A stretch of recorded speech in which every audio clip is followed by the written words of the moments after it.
welcome back to another Tailgate Talk. I'm Nick with the RVing Tradesman. This week's video is going to be about knife sharpening. It's going to be a continuation of the video that we did last week that was Knife Ownership 101. There will be a link to that video in the description of this one. If you haven't watched that one, I encourage you to go back and watch that one before you start this one. Excuse me. If you're new to the channel, please like, comment, share, subscribe to the channel. And while you do that, we're going to collect everything that we need and we'll come right back.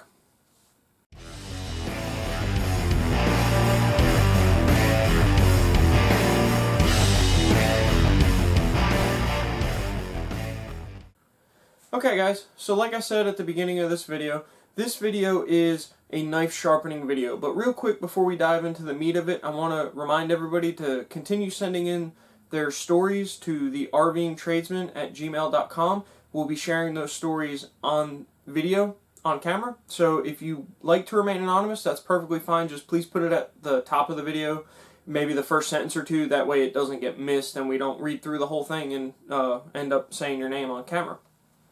Also, we still have stickers available. You can send your address to that same email address, which will be in the link to this video, and we will shoot stickers out to you. We just sent a couple out yesterday, so if you're waiting on some, they will be getting to you shortly.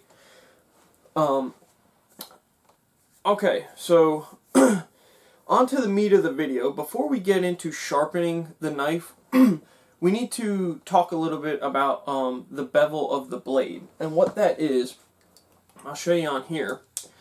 The knife bevel is the part that actually is doing the cutting. So if you can see this, kind of the blade comes down right here and then it tapers off. That's the bevel. Okay, that's basically just the angle of the blade, and that determines how sharp it is, how well it cuts. Kitchen knives are typically 17 to 22 degrees. The Japanese style knives are right around that 17 degree mark. Most Western kitchen knives are closer to 20. Pocket knives are typically around 10. Camping knives are around there. Meat cleavers are usually about 17 to 22 as well.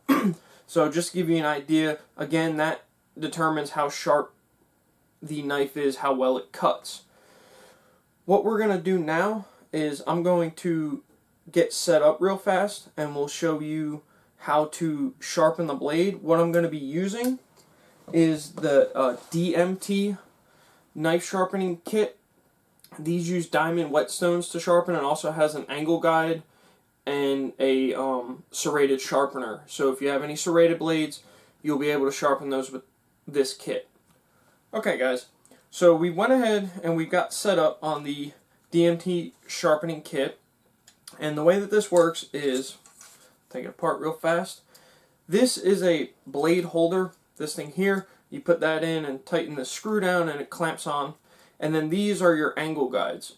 So the deeper down you put these, the shallower the angle that you get.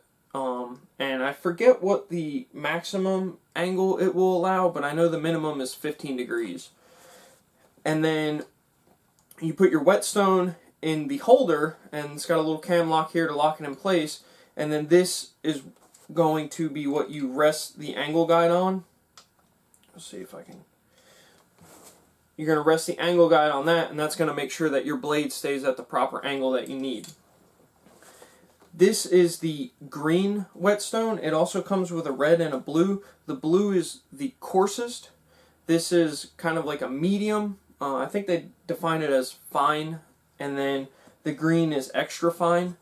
If you keep a regular edge, you probably will never need that blue one. You may need the red one to put a kind of a decent edge on it, and then the green to put that really razor sharp edge on it, and to do the maintenance sharpenings and the in-between sharpenings. Also, one thing you can use, if you haven't sharpened your knife in a long time, you can get one of these Sharpening Steels, and these work really well to put a quick edge back on something. If your blade's damaged, if you've done something where you've chipped the blade on it or anything like that, these do a real good job to put a edge back on them. And then you can go to your whetstone or your diamond sharpening to put a even finer edge on it. But there's no real secret or science to it. You just slide it on and then just follow the natural contour of the blade, and just even if you do one on one side, you just flip it over. Oh, there we go. And do one on the other side. Just same number on both sides. If you do 5, I typically do 5. So I'll do 5, 1, 2, 3, 4, 5. Flip it over, 1, 2, 3, 4, 5. And then check the blade. If it seems okay, then I'll move down to my next stone.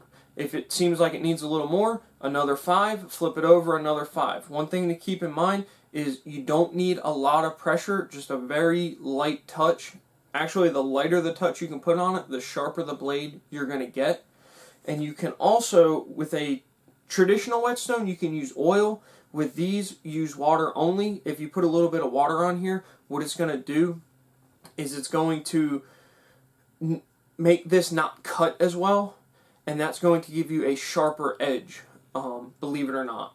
So typically what I'll do is once I've got it all sharpened up and good to go, I'll put a little bit of water on this and then just 5 more strokes on each side, and you'll get that razor sharp blade that you can practically shave with. Another thing you can do if you don't have one of these and you want to use a traditional whetstone but you're having trouble seeing the angle on the blade, is you can take a just a regular, I got one right here, just a regular permanent marker, and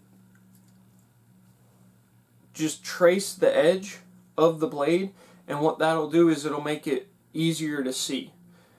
And then just sharpen until the permanent marker is gone, and that's it. The last thing that I do once I'm all done, let me take this apart real fast, is I'll oil the knife. And I know this one, if you guys are looking at this on camera, you can probably see that there's like some glue on here. Typically the first thing that I'll do is I'll clean it off with a little bit of rubbing alcohol or something. My knife doesn't really need to be sharpened, so I didn't get too upset with it today. But the last thing that I do is I'll put a little bit of oil on it. Typically like a gun oil or something to that effect works really well because it'll stick to the metal very well. I like this XF7 because it sticks to the metal and you can feel that it leaves a coating behind, but it doesn't attract dirt or dust or anything like that. It also doesn't stain or anything, so when you put your knife back in your pocket, you don't have oil stains all over your pants pockets. So that's what I use. I'm not saying you have to use that. I bought that through a guy that sells that stuff. If I can post a link to it, I'll put a link to that in the description of the video as well. I'm not sure if I can or can't. Like I said, I bought that through a person, so that will be there if you need it. There will also be links to the DMT knife sharpening. I'll put one to these knife steels. And one quick thing on these before we go. Like I said, I do like these for putting like a edge on it if your knife is damaged. Just be careful because you have to make sure that you get the blade in their center. If you cock it to one side or the other, what you're going to do is you're going to sharpen one side of the blade, but you're not going to sharpen the other. So you got to make real certain that when you stick it in there, you got it right, kind of squared up real well. Other than that, I think that's about everything. If you guys have some knife tips, sharpening tips that you want to put in the comments, feel free to do that. Next week, our video is going to get a little philosophical. We're going to be asking some questions of the viewers, and we're going to see what your answers are. I'm not going to tell you what the question is right now because you'll just answer it on this video, and then that won't work. But as always, guys, stay safe out there, and we'll see you on the next one.